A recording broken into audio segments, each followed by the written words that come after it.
ಬನ್ನೇರುಘಟ್ಟ ಜೈವಿಕ ಉದ್ಯಾನವನದಲ್ಲಿ ಅಧಿಕಾರಿಗಳ ನಿರ್ಲಕ್ಷ್ಯಕ್ಕೆ ಕಾಡೆಮ್ಮೆಯೊಂದು ಜೀವ ಬಿಟ್ಟಿದೆ. ಅರವಳಿಕೆ ಚುಚ್ಚುಮದ್ದು ನೀಡುವ ವೇಳೆ ಎಡವಟ್ಟಾಗಿ ಕಾಡೆಮ್ಮೆ ಉಸಿರು ಚೆಲ್ಲಿದೆ. ಈ ಕುರಿತ ಡೀಟೇಲ್ಸ್ ಇಲ್ಲಿದೆ, ನೀವೇ ನೋಡಿ. ಬನ್ನೇರುಘಟ್ಟದಲ್ಲಿ ಅಧಿಕಾರಿಗಳ ನಿರ್ಲಕ್ಷ್ಯಕ್ಕೆ ಕಾಡೆಮ್ಮೆ ಬಲಿ. ಅರವಳಿಕೆ ಚುಚ್ಚುಮದ್ದು ನೀಡುವ ವೇಳೆ ಎಡವಟ್ಟು.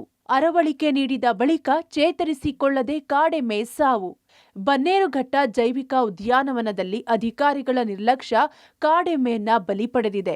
ಪ್ರಾಣಿ ವಿನಿಮಯ ಯೋಜನೆಯಡಿ ಬನ್ನೇರುಘಟ್ಟ ಜೈವಿಕ ಉದ್ಯಾನವನದಿಂದ ಹೈದರಾಬಾದ್ನ ನೆಹರು ಪ್ರಾಣಿ ಸಂಗ್ರಹಾಲಯಕ್ಕೆ ಪ್ರಾಣಿ ವಿನಿಮಯ ಯೋಜನೆಯಡಿ ಕಾಡೆಮ್ಮೆಯನ್ನ ಶಿಫ್ಟ್ ಮಾಡಬೇಕಿತ್ತು.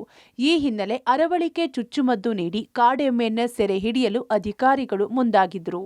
ಕಾಡೆಮ್ಮೆಯನ್ನ ಸೆರೆ ಹಿಡಿಯುವಾಗ ಅರವಳಿಕೆ ಚುಚ್ಚುಮದ್ದು ನೀಡಲಾಗಿತ್ತು. ಬಳಿಕ ಕಾಡೆಮ್ಮೆ ಹಿಡಿದು ಕ್ವಾರಂಟೈನ್ ಆವರಣಕ್ಕೆ ಶಿಫ್ಟ್ ಮಾಡಲು ಅಧಿಕಾರಿಗಳು ಮುಂದಾಗಿದ್ರು. ಆದರೆ ಅರವಳಿಕೆ ನೀಡಿದ ಬಳಿಕ ಕಾಡೆಮ್ಮೆ ಚೇತರಿಸಿಕೊಳ್ಳದೆ ಸಾವನ್ನಪ್ಪಿದೆ. ಈ ದುರಂತ ಘಟನೆ ಇಂದು ಬೆಳಗ್ಗೆ ಬನ್ನೇರುಘಟ್ಟ ಉದ್ಯಾನವನದಲ್ಲಿ ನಡೆದಿದೆ.